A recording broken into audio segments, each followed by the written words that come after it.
Եվ այսպես հակակոռուպցիոն կոմիտեն հրապարակեց, որ ձերբակալվել է ընտրակաշառք վերցրած անձը, ով եկել էր Ռուսաստանից։ Հիշեցնեմ, որ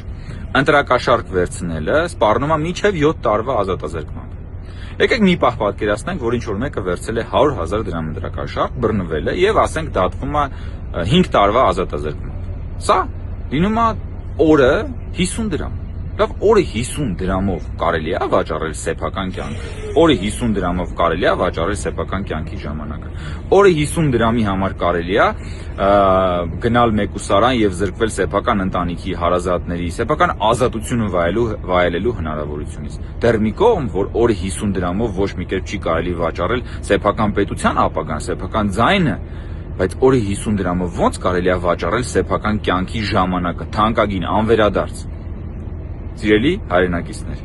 մի վերցրեք ընտրակաշառքը, հավատարիմ եղեք ինքներդ ձեզ եւ ձեր կյանքին, ձեր թանկագին կյանքը երբեք մի տվեք ընտրակաշառատու սրիկաներին, որոնք որ թքած ունեն բոլորի վրա։ Գնացեք ընտրության եւ տեր կանգնեք խաղաղությանը, իսկ բոլոր ընտրակաշառք տվողները եւ վերցնողները